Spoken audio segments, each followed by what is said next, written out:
Welcome back to another edition of the Disney Dish podcast with Jim Hill. It's me, Len Testa, and this is our show for the week of Schmurz Day, April 26th, 2021. On the show today, news, listener questions, and in our main segment, Jim tells us how Disney developed the idea of food courts for its parks and resorts, from Sunshine Seasons at EPCOT to Landscape of Flavors at Art of Animation. Let's get started by bringing in the man who likes his women like he likes his coffee, strong and valued in the workplace. It's Mr. Jim Hill. Jim, how's it going? Am I the only person on the planet who doesn't know how to use a Mr. Coffee? Do you have one of these at home? Or I don't. We have one of those. Laurel, when she came to me, brought one of those high-end Jura espresso makers where you push a button and magical elixir comes out. I might have to step up to that because I for years now I have been wrestling with the Mr. Coffee, and I do everything I'm supposed to. I put like 8 spoonfuls in the filter, and then I put the filter and I put in the water, and I even put the little round filter in the holder that you're supposed to put on top to filter the water it goes in. Invariably, the bottom of the coffee pot is an art project. It's that slurry of grounds. Yeah. I want for once to make a pot of coffee where I don't look at the bottom of it and, it's like, well, that's what the bottom of the Mississippi looks like. It's just sort of like. So you wake up every morning and say, damn you, Joe Garagiola. Yes. Yeah. So if anybody has any suggestions, because I know I'm an idiot, but I just don't need to be reminded about it the first thing every morning when I'm making coffee. Like, how do they expect you to make the coffee when you haven't had the coffee? Yes. Never mind chicken and the egg. All right, that's it. That's the big question, Len. All right, Jim, let's do a quick shout out to subscribers over at disneydish.bandcamp.com. Thanks to new subscribers TN Mickey, Sarah T. Sachs, Brad Chad Porter, Aaron Johnson 95, and Todd W711, and longtime subscribers Kristen Marie, Jay Rigney, Muy Guapo Grant, and SC Clay 82. And a special shout out to our friend EJ Aiken. Hey EJ. Jim, these folks are the foster parents for all of the iguanodons that people bring back in their time rovers every day on the dinosaur ride over at Animal Kingdom while Disney tries to find them forever homes. They say that iguanodons are just like big cats. They sleep a lot, they don't like fireworks, and everybody wants to know their names when they walk into the background of Zoom calls. True story. If they're just like cat, who's shoveling out the litter boxes? I think they draw straws for that one. It's the next question I'm going to ask, obviously. Okay. And before we move on here, I want to wish a birthday greeting to Paula Brown, also a speedy recovery. Paula is turning 67 years young on April 25th, and since Paula's mom's birthday is on the 27th, I guess this is sort of a twofer for the Brown clan, so many happy returns of the day. Happy birthday. Also, you can't return if you don't go away, so safe travels to friend of the show, Josh Gad, and his lovely daughter, Ava. Can't say where they're going, because that would be telling, but Mr. Gad will be out of the States for a few months, and many entertaining things will follow. He can leave the country? It's a big box with air holes, all right? Okay. The State Department allows that to happen, so it's not Canada, I'm guessing, although you never know. Well, he is a national treasure. I'm sure the State Department is involved. All right, fair enough. I just wanted to make sure. Mm-hmm. All right, Jim, let's do the news. Folks, the Disney Dish News is brought to you by Storybook Destinations, trusted travel partner of the Disney Dish podcast. For a worry-free travel experience every time, book online at storybookdestinations.com. Jim, a couple of interesting sort of inside baseball things happened this week, but I want to get your take on them. One is Disney offering its Walt Disney World cast members a free one-night resort stay before the 50th anniversary celebrations begin in October. So Disney hasn't said which hotels are going to be offered. Right now, they've got something like 19,000 rooms potentially open on any given day. Obviously, there are guests that are booked into those, and it may be less than 19,000 because I think some resorts are holding back some room capacity. So this offer is good for almost 5 months, around 150 days. Active and furloughed CMs are eligible, which is kind of interesting. So even if there are 75,000 cast members that are eligible and all of them took advantage of the offer, there's still tons of capacity to go around. But the thing I was thinking was, do you think Disney might try to put some of these cast members at resorts like All-Star Music or Port Orleans as sort of a trial run to reopening them? Ding, ding, ding, ding. We have an answer. Yes. This is Disney after all. So kindness and generosity usually comes with an agenda. How do we make sure that all of these thousands of rooms at these resorts that have been shuttered for a year are fully functional? I know. Let's experiment on the cast members. There you Sure. go. You get in there and take that shower. I'm sure there's nothing wrong with that. Fine. Yeah. Open up the closet. See what's there. I'm sure there's nothing in there. Yeah, Spiders, you say? Spiders. Who would have known? It is an intriguing choice. And in fact, I'm sure you got the same assortment of emails that I got in regards to, there were those folks who saw this as a gracious gesture. There were those folks who looked upon this somewhat cynically. It'll just be interesting to see as they do this, what we hear about these folks back on property and what they encounter. My original thought was that it was a way to take rooms out of inventory and thereby keep prices high. And then I thought, well, there's a ton of rooms available. If you think about it, they're giving away 75,000 room nights, but they've got, again, 19,000 rooms and they've got around 150,000 days. 150 days. So that's 2.8 million, 2.85 million resort nights. 75,000 is a tiny fraction of that. So that's not really the thing. So I don't think it was a play to increase resort occupancy. I think it's really like, how do we test reopening these resorts? Isn't it amazing that neither you or I think that the actual intent of Disney's offer here is strictly goodwill? Do you remember the timing of this when this came down? That it had been a day or two since the story had been in the entertainment press about how Bob Chapek had just bought a wonderful $12 million home. And suddenly it's, and we're giving free rooms to all of the Disney cast members. Did you ever see the Simpsons episode where Homer is really genuinely troubled by something that's just happened? It's like, and then suddenly, a dog with a big fluffy tail. I think this is the dog with the big fluffy tail. All right, please ignore the $12 million mansion. Did you see the rooms over there that we're giving away? Yeah. All right. Fair enough. And the fact that it's for furloughed CMs means they're trying to recruit as many people as possible. True. And that makes me think it's a scale type of test. Speaking of which, are we talking about the new Disney Look thing that came down, part of today's show? We haven't talked about it, but go ahead. We can segue.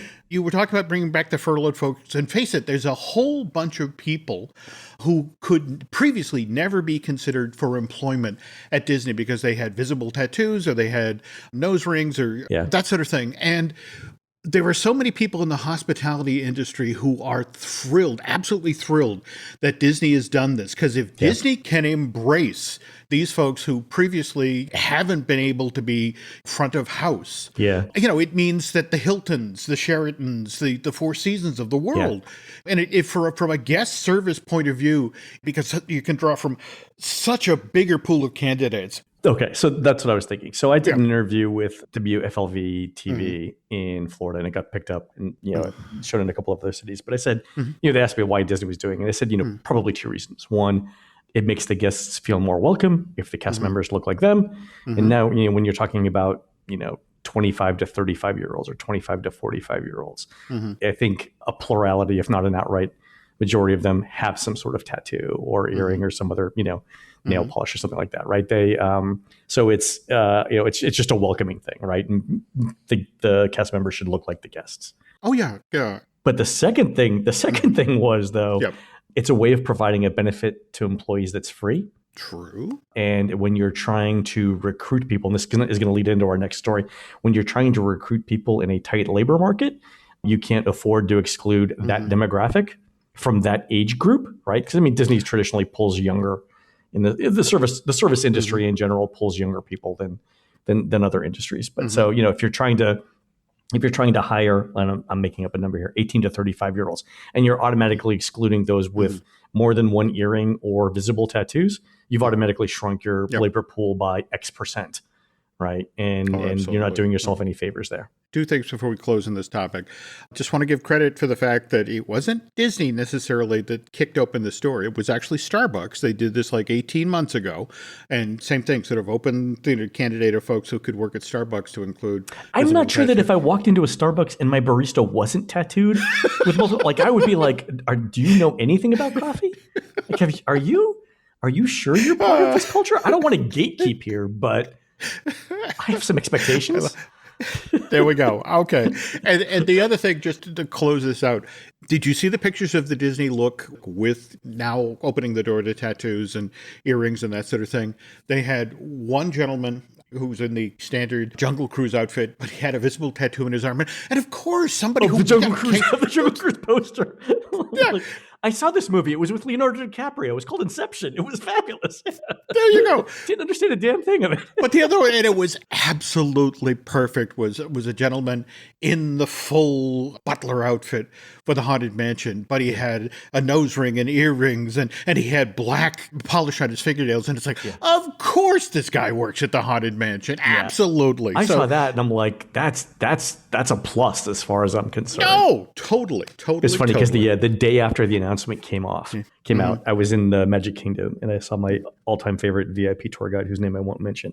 So we were talking before she met with some clients and stuff, or some guests, and I was like, "What do you think of the new policy? Like, are you're gonna change your look?" She's like, "I've already changed my look," and then she pointed to her ear, and she had 2 earrings in one ear. I'm like, "Oh, you rebel, you!" Okay. Oh, bring on the revolution. There you go. Yes, that was good. Yeah, I mean, I'm glad to see it, and it. I think it, like I said, I think it's more welcoming to the guests. I think it helps Disney. So it's one of those things that doesn't cost anybody any money. No, absolutely. So, absolutely. Very good. All right. So speaking of jobs, Jim, we get a lot of email at the Disney Dish. We get questions, we get requests, we get the occasional unlit Molotov cocktail sent through UPS, which is interesting. That would be for this me. week. Yes. Okay.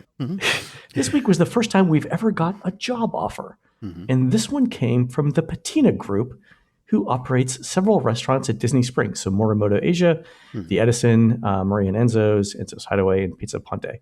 And the job offer was this. It says up to $500 sign-on bonus. Join our team at Disney Springs for your chance to enter the exciting and fast-paced world of hospitality as a food and beverage professional. We're hiring at multiple fan-favorite locations for a variety of positions and skill levels, and we're ready to welcome you and invest in your growth. Back-of-house cooks will receive a $500 sign-on bonus. Front-of-house employees, excluding service staff, will receive a $300 sign-on bonus. Check out the opportunities below to start your career with the Patina Group, and please pass this exciting opportunity on to your friends and family to help launch their culinary career. So this goes back to what we were talking about, with the Disney look, about Disney having some difficulty hiring back cast members. What do you think here? It's just so fascinating that they literally have to dangle these sorts of carrots. Oh, yeah. And some of it has to deal with the fact that we're 14 months now into the pandemic, and a lot of folks who waited and waited and waited either have left the area or moved on to other careers. And I'm most intrigued by, for example, that $500 sign-on bonus for back-of-house cooks. Kitchen space kind of tight, and in the wonderful world of COVID, the risk of infection under tight conditions, working close with people, there are still people who are kind of rattled about that, who aren't necessarily speeding back to work. So the fact that you have to put $500 out there, even for them to consider going back into the kitchen, that's really telling, Len. It's funny, when I got this email, I talked to a number of people who don't work at Disney, who are in the hospitality industry in general, and in general, the hospitality industry, whether it's hotels or restaurants or airlines or whatever, they're all experiencing the same problem, right? And not even that, but like call centers for the hospitality, like the people who answer the phones that do things like book airline tickets or book hotels or book restaurants. Everywhere in the hospitality industry, they're having difficulty bringing back staff that were laid off or hiring, right? And they're all trying to figure out how to do that, right? So in some cases, hotels were running at like 25% of staff. And what they're seeing is they're seeing demand for those hotels grow faster than they can staff the hotels. And that's obviously going to be a problem, right? Because if you've got 25% of your housekeeping staff, it means you can service 25% of the rooms. But if your hotel occupancy is 70%, now you've got problems, right? And you could do things like offer people a small discount like Disney used to do to not get housekeeping every day, right? But eventually, right, that you run out of incentives. So I was talking to these people. I'm like, well, where did they go? Like some people are still, unemployed, but where did they go? And it turns out a lot of them went into healthcare for a couple of reasons. One, because, during COVID, obviously you need more healthcare people. But number two, the healthcare people were working so many hours that they were getting burned out. And the other thing too is at least in the Orlando area, Mm-hmm. healthcare seems to pay about 20% more Mm-hmm. than hospitality. And healthcare is always going to be a thing, right? It's not like people are not going to get sick all of a sudden. Mm-hmm. So it's a little bit more job stability. It pays better. So I think that's one of the big draws there for people who have left the hospitality industry. But to your point, some of them have simply moved away from Orlando, gone somewhere else. But the other thing I thought was funny was this: when Disney talks about like executive compensation, Mm-hmm. it says things like, well, we have to pay Bob Chapek, enough money so that he can afford a $12.5 million house because it's a market economy and the number of people with those skills is relatively low. And we have to pay that to draw that level of talent. Okay. Right. Yeah. Mm-hmm. When it comes to hiring custodial and housekeeping and stuff like that, it's no longer a market problem to Disney. It's like, would you like a free hotel room? Right. All of a sudden, money is not the way that they solve that problem. Right.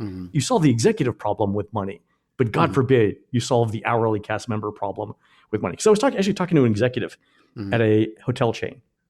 Right. And they were saying, well, we're going through the exact same problem here. We're having trouble hiring people. I'm like, have you tried offering them more money? And they're like, oh God, that's the last thing we want to do. like that increases our costs. I'm like, well, maybe that's the solution. Call me crazy here. It's funny to me that companies are so reluctant to raise wages when that seems to be the obvious thing. I've been spending a lot of time over the past year digging down into the old eyes and ears for the Walt Disney World Resort from the 70s and the 80s, back when people really fought to get jobs at Disney because it was a full-time job with great benefits. And it was in the Eisner era where it was like, well, wait a minute, we're paying these people an awful lot of money. And so how about we take a full-time job and split it into 2 part-time jobs? Or how about we bring a lot of kids in via the college program? And yeah, exactly. And that's the thing. Now you have a Disney company that, frankly, is addicted to low-cost labor. Yes, and just the notion that suddenly they're facing the situation where you put a $500 bonus, just dangling what they can to get people to come back. And it's just the thing about a bonus is that it's a one-time thing. It's not like raising your wages. No, right? No. So it's the thing that I keep saying is that companies are willing to do these one-off things as long as they don't increase their base pay. But I'm like, maybe that is the solution, right? If nothing else is working, right? Maybe the solution is increasing your wages. Yeah, so we'll see. You're not wrong. Anyway, we'll see what happens. But yeah, if you guys, if any of our listeners see any similar ads for the theme park industry in Orlando, send them my way. I'd love to see what the offers are. All right, Jim, let's do some listener questions. Here's one from Jason, who writes in and says, with the People Mover, one of my personal favorites, especially at night, being down for refurbishment for over a year now, is there any update as to when it might reopen? I was wondering if its proximity to the Tron Coaster construction area was a factor in its long delay. Thanks for the podcast and for all your helpful information and insights. So, Jim, it's been down for a year. Yes. And originally was supposed to reopen at the beginning of April. Now it's the beginning of May. My current forecast as to when it will reopen is the Jewish phrase, God willing, we should live so long, is to see it reopen, right? I hope your children are alive, Jim, to see this thing reopen. Here's the thing, though. It's not that they can't fix it. I think it's entirely a budget thing. It's interesting that Jason does, in fact, bring up the Tron Coaster, because obviously that's a high priority, especially with the 50th coming. But at the same time, if you look at the operational issues that Tomorrowland is dealing with, for example, that they've closed the Monster Inc. laugh floor so they can have that extended queue for Buzz Lightyear. Right. There's a land capacity issue. And speaking of which, what are you hearing about them upping the capacity at the parks? Did you get any confirmation on that? Or So I've heard through reliable sources that all of the park capacity, all the reservations through June are still based on 35% park capacity. Okay. I think the definition of 35% park capacity is fluid. I could be wrong. But you see things like, Disney recently added another row of occupied seats to attractions like Pirates of the Caribbean and Small World. That bumps up the park capacity a little bit. As they increase the number of dining locations, that also increases park capacity a little bit. So I think that they're doing that. I would not be surprised to see them above 35% in June, especially based on where we're at relative to vaccination rates. No, I get that. I do. But as of now, I mean, they say they're at 35%. So I believe them. So we've all seen the video of the People Mover running, empty, yeah, but running. I was there. When I was there last week, it was running and the announcements were going, and I was like, I could climb up one of these supports and kind of hop on, which I should not do again. That's a bad idea. But but it was running. I mean, it was. But at the same time, I'm sure some of us also saw the video of the poor gentleman in the maintenance outfit pushing a set of People Mover cars. But he decided, I'm done. I'm done for the day. Take me back to the barn. I've done what I can. Yeah. Part of it is also it's tech from the 70s and needs a lot of TLC. Yeah. I think it's just a prioritization thing. I mean, they can fix it. The thing's been running for 40 years. They know what the spare parts look like. They know where to get them. They know how to make them. It's just not a priority right now. Mm-hmm. All right, Jim. This one here's a comment that we got from about 8,000 listeners from our show last week. I just finished listening to your latest episode. I was intrigued about your question about the reason the cars in cars are growing fields of grain. It seems like the simple answer must be ethanol production. Okay, fair enough. I would have accepted that as an answer, except our own Drew Taylor actually got to ask the cast of Cars 3 why there are no people in the Cars universe. And one response was, the people were converted into gasoline like the dinosaurs. To which I replied, Drew, I would pay to watch that movie. I would, in fact, go see it in theaters now. So if there's anyone from Disney who's listening and wants to do a movie like that, I'm just saying I'm on board. How? That's Planet of the Apes, only different. It's only green as people. I wrote back to Drew, and I just said, ethanol is people. There you go. Oy. No, I said biodiesel is people. That's what it was. It was a funnier line. Mm-hmm. All right. Last listener question. This is from Carly, who is asking a question about our show about the history of Ohana. And she says, do you think the dinner show will reopen as a Moana-inspired show instead of the cheesy Disney Channel vibe of the previous show? Also, do you have any guess as to when the EPCOT monorail will resume? Is it a park hopper control issue in some way related to capacity caps or mainly a cost savings? So, and Carly's actually in Walt Disney World right now. I hope she's having a fabulous time. Let me know if there are any questions on that. So, Jim, you think the dinner show will reopen as Moana? You may recall when they were talking about the expansion of Hong Kong Disneyland, they actually showed a Moana theater show. They showed concept art for something they were going to do there. And I know the company is very heavily invested in Moana. I mean, we were just talking about the Moana-themed redos of rooms at the Poly, the new carpet, the Moana-themed carpet that was just added to Ohana.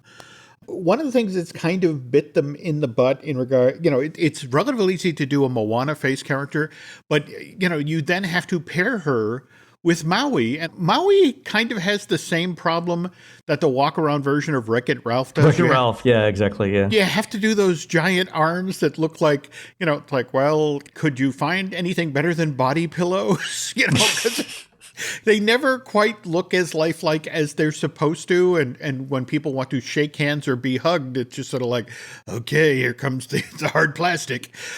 We're a while off from a full-on Moana, thing, especially for the dinner show at the Poly. Right. They're talking about it. They have to kind of break the back of what they do with that walk-around character to make it that much more lifelike. And what's interesting, and in fact, you've probably seen the pictures just recently, Disney does in fact circle back on old walk-around characters at the park to improve them. I mean, did you see? Are you saying Fairy Godmother? Is that where you're going? Fairy Godmother, likewise. Just recently, they redid both Woody and Jessie for Toy Story. Oh, I didn't notice that one. The Fairy Godmother one was like she had spent some time at in Beverly Hills doing. Oh my God, Botox works for fur characters. How about that? Who knew? Yes. Okay. By the way, have you seen the video of Gaston doing a push-up challenge? I believe it's a TikTok, but it's like the walk around Gaston character. You look at him and you're like, well, he's clearly got styrofoam muscles or something. So a guest challenges Gaston in Fantasyland to a push-up contest. And Gaston gets down and starts pumping out push-ups like he's an army drill instructor. And then he starts doing, honest to God, one-arm push-ups. Like these are my real muscles. These are not styrofoam. And I was like, whoever cast this person as like, they know cat. They should do every Marvel Universe film from now on, because they know exactly what to look for. It was amazing. And cool. Obviously the guest thought it was hysterical, and Gaston wasn't even winded. And I was looking at that going, I'm looking at that going, like, where would they even put the casts on my body after I'm injured trying to do a one-arm push-up? Like, would they go legs first or torso, or how would that even? I don't even know how it would work. Anyway. I'm just putting Disney on notice that they're looking for a walk around LeFou. I'm willing to submit myself. I could be hired. And what is the point? In the training regime where you basically go into Gaston's Tavern and eat your body weight and those big as your head cinnamon rolls. It's like, I'm up for this. I'm available. Call. By the way, did you know for the cinnamon rolls, you can ask for extra icing and they will give it to you? Yeah, that's what they're going to put on my tombstone. I don't know if that's valuable consumer advice or dangerous stuff that we should prohibit from... Aaron should censor out, but yeah, you can ask for extra icing. As a diabetic, Aaron, edit that part out, okay? Please, okay. All right, folks, we're going to take a quick commercial break. When we come back, Jim tells us how Disney's developed its ideas for food courts over the years. We'll be right back. What I bought? A new Blink Mini 2K Plus smart security camera. What I got? 2K clarity sharp enough to see every detail of home when I'm away. Plus audio like I'm in the room, not with my bestie traveling to another city. Plus easy plug-in setup to install faster than skipping through podcast ads. But you'd never skip ads, right? Plus, I got all of this for just $49.99. Blink Mini 2K Plus. Mini camera, max performance. Shop now at Amazon.com/Blink. Every story you love, every invention that moves you, every idea you wished was yours, all began as nothing. Just a blank page with a blinking cursor, asking a simple question. What do you see? Great ideas start on Mac. Find out more on apple.com/Mac. Dripping in gold? That's cool. Dripping in Velveeta's supremely creamy golden cheesiness? That's respect. Elevate your drip with Velveeta's range of outrageously delicious dips and dishes. Shells, cheese, melty blocks, and heat and eat queso that go all in on indulgence. Flex on your fam with a creamy, cheesy masterpiece and go all in on what you love with Velveeta. Respect the drip and satisfy your cravings. Bring home the drip with Velveeta. All right, Jim, we're continuing our April is Food Month theme here at the Disney Dish Podcast, talking about food courts. And I think the original food court that Disney had, excluding Captain Cook's at the Poly, may have been Sunshine Season's food fair over at EPCOT. Was that where it all began? Yes, but remember, Len, you're not going back fat enough, because the original name of that was the Farmer's Market. That's right. I forgot. Yeah. Yeah. In fact, you come around, enter the land pavilion and look down, and there would be this sort of rustic looking setting and a tiny little farm, just part of or barn, part of the marquee. And every so often a mechanical rooster would come out and crow. But there were 8 separate counters, and each of them offering different types of food. The reason we're bringing this up at all is that the day that this show goes live, Monday, April 26th, that's the 9th anniversary of the media preview for Disney's Art of Animation Resort.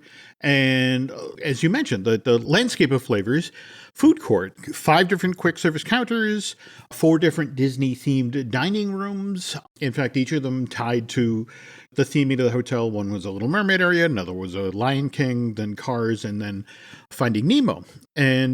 But it's a sleek setup, 606 seats and right up to date. And in fact, I was just over at the official Land of Flavors webpage for the Walt Disney World Resort, and they were playing up the fact that you can now do mobile ordering with the My Disney Express app. Yeah, one of the things I liked about I've liked Landscape of Flavors from the day it opened. One of the things that I like specifically about it was a little bit more adventurous in its food offerings than, say, Pop Century, which was directly across the bridge away from them. And the advantage of that, of course, is that if you're staying at one or the other and you need some variety, you would just walk across Generation Bridge to get there. But when it first opened, they were doing things like Portuguese sausage and eggs for breakfast, right? Which for the time for Disney was something that was different. So and that food court has always been a strength, not only at Art of Animation but among all value resorts. Like it's the thing that differentiates Art of Animation. Yeah, Art of Animation is the abandoned legendary years side of Pop Century, and in fact, the World War and Plague years of yes. But for me, what was intriguing was when you could walk across the Generation Gap Bridge and you could go over to Classic Hall. That's the lobby, gift shop, arcade, and food court for the original version of Pop Century. I hated that concept when it came out. God. Isn't that intriguing, though, that you can walk there and see what they thought of, okay, this is what we want to deliver for a food court for guests staying at a value resort. And now you walk away over Generation Bridge, and there you are for what happened in 2012 and how things had changed. When I remember going through Pop for the first time and having to walk through the gift shop as the main way to get in and out of the food court, and I thought, this is just so cynical that it's going to bother me. I mean, I know you can walk in from the pool and stuff like that, but if you're walking in from the lobby, to me, it was just so manipulative that I was like, I think in the book, I actually wrote the line that, Disney executives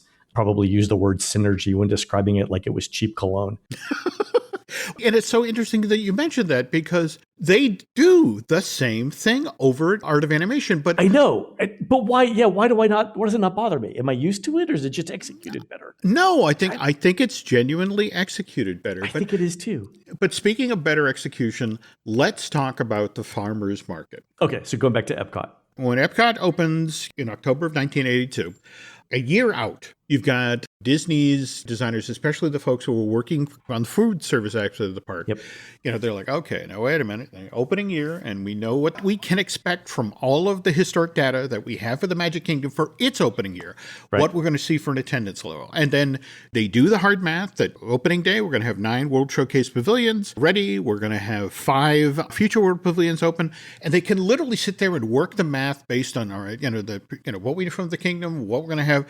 And at that time, they determined, okay, especially at peak periods during the day. And what's interesting is that the 2 peak dining periods, EPCOT, they envisioned, one was going to be from 10 a.m. to 2 p.m. and the next one was going to be from 5 p.m. to 8 p.m.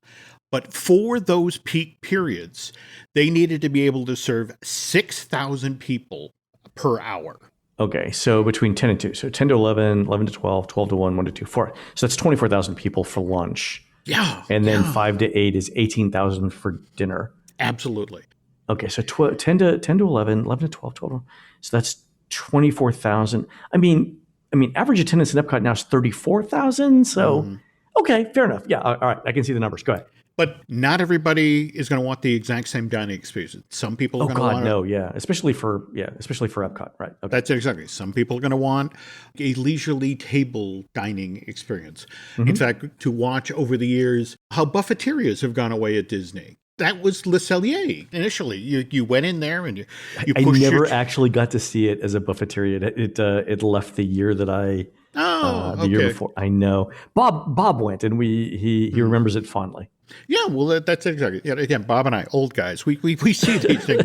Remember when the dinosaurs were real? Oh, they were lovely. And what's the cafeteria style place at the Dolphin that still exists?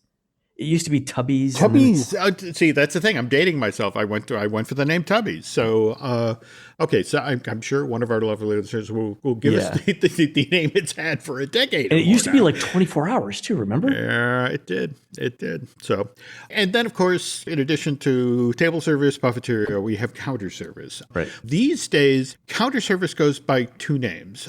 Quick service. Quick service and fast casual. Fast casual. Yeah, so fast casual, I think, was the thing that was invented. That the term, the first time Disney used it, as I understand it, was with the redo of Sunshine Seasons Food Fair to Sunshine Seasons back, like, and I'm thinking around the year 2000, 2005? It was 2005. So I don't know if you're going to get this story, but it's when they sort of like upped the quality of the food. That's there exactly. as an That's experiment. exactly. Okay. Yes. Yeah, Yes. Okay. I think I've told this story on the show, but I was there the day it opened with the food critic from the Washington Post. Oh, We'll get to that. It was All right. one of the most memorable days I've ever had in a Disney theme park. Oh, okay. All right. Well, let's get to that story quick then. All right. So you got to deliver these 6,000 people per hour because you can average 34,000 guests in the park. And a lot of the weight here, so to speak, has to be carried by counter service. And then, you have to also take into consideration what the sponsor of a particular pavilion is going to want in regard to food service within their building. If we go back to the land, in fact, we've talked as part of the Bandcamp exclusive shows about the various ideas that were considered for the land. But do you remember when we talked about the land keeper and they had the 7 different biodomes and that sort of thing? Mm-hmm. The emphasis on that version of the land pavilion was mostly in ecology. And at that time, Georgia Pacific, the lumber company, was supposed to become the sponsor of the land pavilion. And for some reason, they fell out. By the way, 2005, Disney and Georgia Pacific announced a 10-year alliance. They're the ones who provided all the paper goods for the parks for the next 10 years. Right. Didn't they sponsor, like, Lights Motor Action, sponsored by Brawny Paper Towels? Was that them? There you go. Yes, yes. Okay, so if you're in marketing and you think branding doesn't work, the fact that I remembered that specific thing. Yeah. Okay. Whoever signed that deal at Georgia Pacific, you got your money's worth. Go ahead.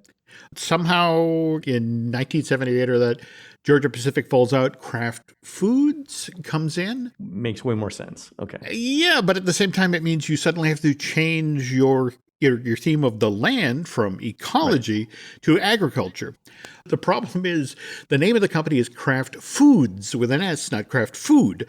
And so it's suddenly, okay, there have to be a wide variety of foods available inside Kraft of makes this. a lot of stuff. You gotta offer a lot of stuff. Okay. You still have the 6,000 people an hour at peak times thing you have to deal with.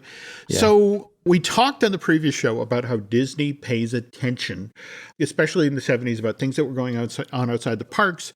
Last show we talked about, for example, how the Good and Plenty, a tourist restaurant out in Pennsylvania Dutch country, really caught Disney's attention. But that wasn't the only place Disney was paying attention to in the mid-70s. And in fact, one of the other places that really caught Disney's eyes was the food court at the Paramus Park Shopping Mall in Paramus, New Jersey. Opened March of 74 and the first truly successful food court in a shopping mall in the United States. Really? It was in Paramus? Paramus, New Jersey. In fact, it actually had a name. It was called Picnic in the Park. And again, because the food court is located in the Paramus Park Mall. Get it? Okay. Anybody who went to a mall in the 70s, especially in New Jersey, it's like it had a Chick-fil-A, and a Magic Pan Creperie, a Nathan's Hot Dogs, a Farrell's, and also had a couple of lesser-known franchises like the Taco Pit. I would totally eat at Taco Pit, Jim. I'm telling you right now. I don't care what the food's like. I would try it. Okay. But it's located upstairs. It's got all sorts of natural light, lots of tables and this sort of thing. And it's was this sort of like the food court? This was the first. This was the one that. This was it. This is the prototype, the canonical food court. The one that created, it spawned hundreds of these. And remember when malls were open, Len? Wasn't that? I remember malls, but the thing I was thinking about was the mall scene in Valley Girl, the Nicolas Cage magnum opus. Mm-hmm. So by that time, that was what, 82, 83? Yeah. So the food court concept was well established in popular culture by then, but it was only like 8-10 years old at the time? Yeah, I mean, this is the one that started it all. I mean, 1983. Okay, so within a decade, this concept had taken over in malls everywhere. That's super interesting. Okay, so Disney checks out the food court in Paramus, New Jersey, knows again that they have executives at Kraft Food that want a wide variety of their products served at EPCOT. So they're getting their money's worth for their 10-year-long sponsorship deal. Okay. So this is the pitch they make. This feature pavilion will be a celebration of what Kraft does best, which is serve up everything about a mouth-watering variety of foods. Okay. So since your pavilion is the biggest of all in Future World, and by the way, that is true, Land Pavilion was roughly 6 acres in size. To put that in perspective, the original version of Fantasyland at the Magic Kingdom, before all of the new Fantasyland stuff opened up in 2012 and 2014, was 6 acres in size. So that gives you some idea of the footprint. Anyway, since your pavilion's the biggest of all in Future World, we have room to do lots of interesting things. So upstairs, we're going to build your prestigious eatery, the Good Turn. Name gives away what we're going to do. The gimmick here, the restaurant is going to revolve. And as people are eating food that's prepared with fresh stuff that's grown downstairs in the greenhouses, but seasoned with craft seasoning, they can peer down into the Listen to the Land ride and actually preview scenes from this attraction. Now, downstairs, where they had over 130,000 square feet of space, we're going to build a farmer's market. It will be rustic. It will be charming. It will have a mechanical rooster that'll act as this pavilion's cuckoo clock. It, come out of his little barn every 15 minutes, flap his wings and crow. But we'll also have 8 different counters that you can go up to and order food with cute little names like Picnic Fair and the Potato Store and the Beverage Store and the Bakery. They'll be able to buy freshly prepared food that's made with ingredients and seasoned from stuff from craft food. And we will prominently advertise the fact that all of this stuff comes from craft. And folks at Craft Food love this, especially the corporate lounge that was going to be hit up on the 3rd floor where they could occasionally get an adult beverage. Over 130,000 square feet sounds like a lot of space, but you're building 8 separate counters, and all of these tiny little kitchens have to prepare. Right, you need kitchens for each of them. Yeah. And each of them needs specialized equipment. For example, the potato place has to have all of these special places to not only cook the potatoes, but keep them warm after they've been cooked. Right. And there's a bread place that's going to do, gargantuan sandwiches. So it needs a bakery. Yeah. Okay. All right. And did I mention the giant white fountain that the Imagineers decided to place on the ground level? So as people looked down, they could look up and see the wonderful balloons, and then they could look down and see the wonderful fountain. But the giant fountain takes up all sorts of space that could be used for tables and seats. Yeah. Also, the other thing, frankly, is the Imagineers adhered too closely to the picnic in the park idea from Paramus, in that you want to have a lunch where you have, you go to the bakery and get a ham sandwich. You want to get a Coke. So, you're going to have to go to the beverage place, and you want an ice cream sundae, but that means you have to go to the ice cream shop as well. Yeah. Each of these had their own register. So I vaguely remember this. Yeah. But that didn't last long for reasons you're about to explain. They were just in this situation where it's like, it meant if you wanted a multi-part meal, you were juggling. You have a multi transactions. They're under huge pressure to help the rest of the park, meet that, at peak time, serving 6,000 people an hour. Yeah. And I mean, it's a problem for families, right? Because let's say somebody wants tuna and someone wants a sandwich. Now you're waiting in 2 lines. You've absolutely nailed it. In EPCOT on opening day, you had places like Stargate and Sunrise Terrace and the Odyssey, because they had one menu and they had 6 cash registers. They could get 1,400 people through an hour. And Liberty Inn, same thing. It had a limited menu, but it had 5 cash registers. And Len, the difference in the number of people they could serve per hour. A couple hundred people. Yeah, 250 people, actually. Yeah, that's up to this day. Even now that it's the Regal Eagle, you can still see the vestiges of the old setup. Like every time I walk in and I look at them, like, oh, this layout is from the late 1970s. Like there's only so much that they can do to change that. Yeah. One of the things that's always hampered addressing the Liberty Inn problem was the fact that back of house. It's exactly it. It's there's stuff that's just not going to change. They can't do much with it, right? The thing that handcuffs them, so to speak, is back of house is where the Disney cast member snack bar is located. Yeah. It's too much to move. Yeah. It's like, look, we got to feed the cast. So with the 8 counters, each with their own cash register, they struggled to just feed 1,000 people an hour.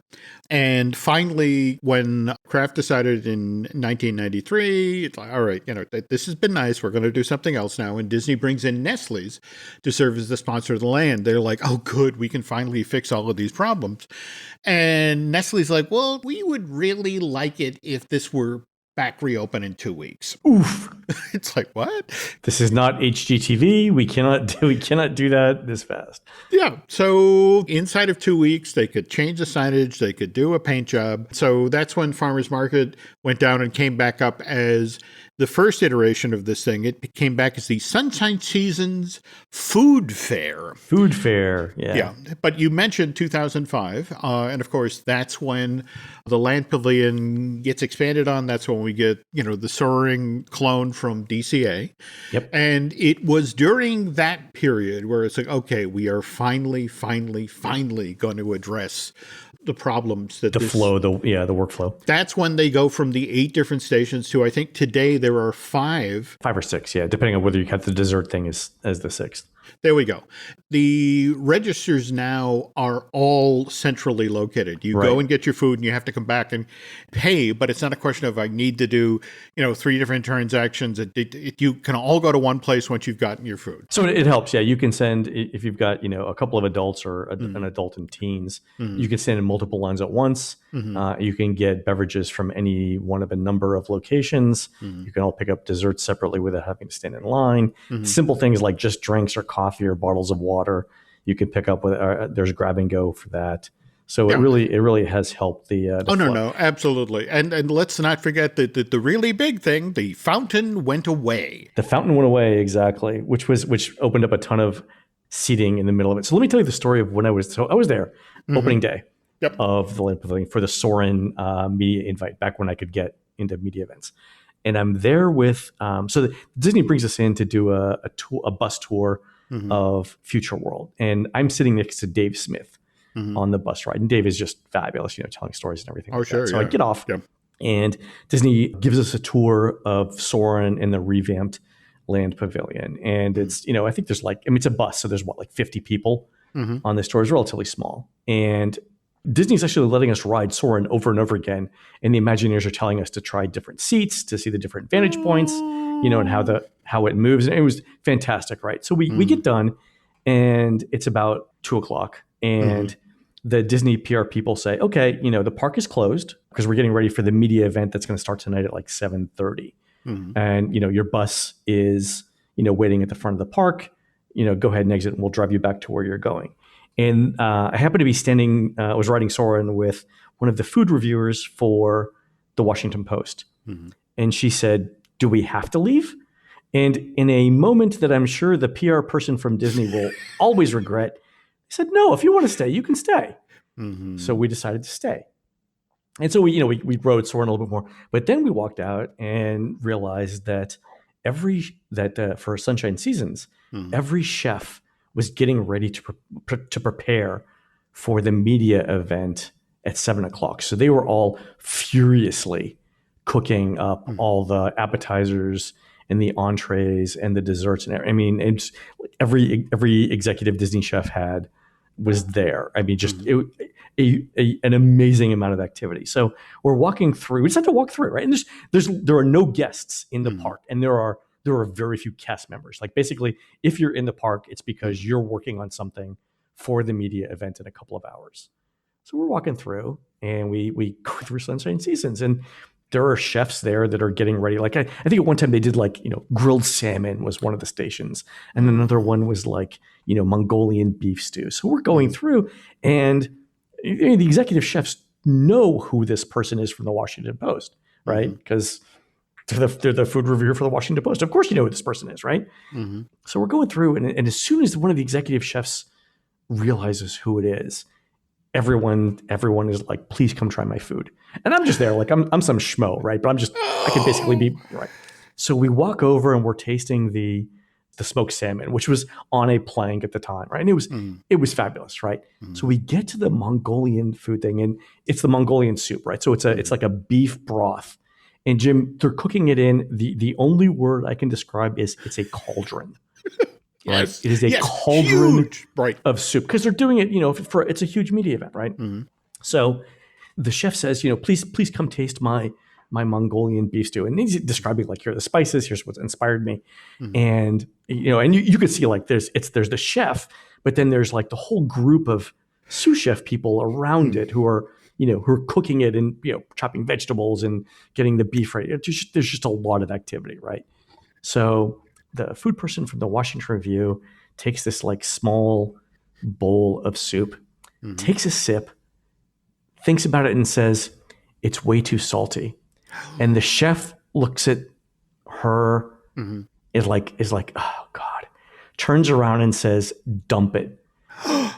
And they take the entire cauldron and dump the soup and start over. And I looked at like that is the biggest boss move I've ever seen. Like the fact that you could literally say 3 words and cause someone to throw out an entire thing. Yeah, it was amazing.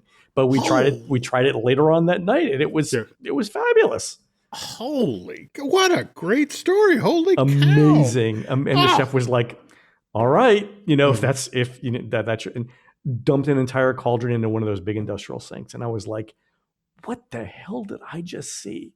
Jeez. Yeah. But we went through and we tasted like, here's the focaccia for the giant sandwiches that are the size of shoeboxes, and every small appetizer and every pastry. And they were like, take as many as you want. We're just, we're trying these to make sure that they're good. And she had constructive criticism for a couple of things, and a couple of things were great, but yeah, it was amazing. Wow. Later, I learned that she had met Chef Morimoto way before he became famous. He was catering a party in DC, and she went back to to sort of like see who was catering and everything, and he was short staffed. So he asked her to help prepare the food because she knew something about food. So that's how she met Chef Morimoto, was at a dinner party in Washington D.C. where she gets roped into preparing sushi. Yeah, that's killer. That's killer. Awesome. Yeah. Anyway, all right. So that's my Sunshine Season story. Go ahead. Jeez, hard to top that. But if you think about it, there is such a wonderful parallel between the fact that because of what happened time-wise, that if 9/11 hadn't happened and, Pop Century had followed its original plan, you'd have had a food court very similar to, across the way, across the Generation Gap Bridge over at Classic Hall. Whereas because that project got stalled in late 2001 and then didn't really pick up again till 2010, 2011, and it's only because in the interim, Disney redid the food court, taking the old structure of the farmer's market and that 2-week-long coat of paint and a kiss and a promise for the changeover from Nestle's to Kraft to, in 2005, okay, we're stripping this down to the bones and bringing it back up as something that reflects what people want from a modern quick service fast casual. And to watch how the lessons learned there then got applied to, okay, forget about the legendary years. We're going to turn this into a brand new, mostly family suites hotel. And, that's how we get Landscape of Flavors. So, well, the thing that I find surprising about it too, and I didn't realize it till you just said it now, is they're actually using food courts to differentiate the different tiers of value resorts. Because if you think about the quality of the food courts, it's definitely Art of Animation, Pop, and then the 3 All-Stars, right? It's not only the theming and the suites and the pools and things like that, but like every aspect of the resort, including the food court. They've taken lessons from stuff that they've learned at EPCOT, and they've applied it to making those couple extra dollars per night per room. Yeah, it's fascinating. Okay, one final story just to wrap things up here. It's, I want to say 1995, 1996, and I have reason to be backstage at EPCOT. In fact, legally. Okay, in fact, all right. They've given me a drive-on pass. I'm in my car, and I am traveling. Wait, you got to drive backstage at EPCOT? I did. It was a different time, Len. It was a different time. All right, and so you've been back there. You know the perimeter road that goes from the left side of Spaceship Earth, over by where the strollers are. And in fact, if you follow the perimeter road, it goes all the way around to the seas. There you go. Okay, Yeah, so I have business in the office that's right behind where the strollers. Is there a pawn shop or something there? Why are you? It's actually an administrative office, and I'm not entirely sure why I was there, but I parked my car. Okay. And I go up a set of like 3 stairs. It's kind of a loading dock setup, and I'm about to go through the door, and I look over, and you know how they have those sort of A-frame slippery when wet signs that, Disney... Plastic yellow signs, yeah. Right, okay. But they're leaning up against something. And I stop for a moment, walk over and push back all of the slippery when wet signs, and there, and it's obviously been out in the elements for a couple of years at this point, it's the barn and the mechanical rooster from a farmer's market. They just and you're thinking, how big is the trunk of my car? That's the terrible part, Len. I was driving a Geo Metro. There was barely, enough room in the thing for a box of Kleenex, let alone a 3-foot tall. Last time I rented Daewoo Lanos, I swear to God. I just keep thinking, I know there is a rental car shortage going on in the United States right now. And in fact, Good Morning America was talking about it just the other morning. But it's just sort of like, I got to wonder, what? If it's still a couple there. Of bungee cords, you strap it to the roof of your car. I mean, I'm thinking I need to rent a van, something of size to make this disappear. But it was still there. I don't know if it's still there today. But anyway, well there you go. That's an opportunity lost there, but that's a fantastic story. But more to the point, an entire cauldron of Mongolian soup. Oh, gone in a minute. And I looked at it like, what are you? It was just an amazing experience, and and then I became friends with the Washington Post person. So it was great. Killer. Yeah, awesome. All right, folks, that's going to do it for the Disney Dish show today. Please head on over to disneydish.bandcamp.com, where you'll find exclusive shows never before heard on iTunes, including the Joseph Mankiewicz series on ideas Disney had for EPCOT way back in the 1970s. On next week's show, Jim talks about the history of Disney TV characters in the parks, from Zorro to The Mandalorian. Also, I'm pretty sure that From Zorro to The Mandalorian is the title of Cory Doctorow's next young adult novel set in a future dystopia where former Disney World face characters create Banksy-like inspirational artwork by day and underground sabotage of the data industrial complex by night. I spent like half an hour on that yesterday. You can find more of Jim at jimhillmedia.com and more of me, Len, at touringplans.com. We're produced fabulously by Aaron Adams, who'll be exhibiting his latest artwork entitled The Feeling You Get When Applebee's Gives You an Extra Mozzarella Stick Appetizer at the 2021 Pocatello Art Walk on Friday, May 7th on North Main Street in beautiful downtown Pocatello, Idaho. While Aaron's doing that, please go onto iTunes and rate our show and tell us what you'd like to hear next. For Jim, this is Len. We will see you on the next show.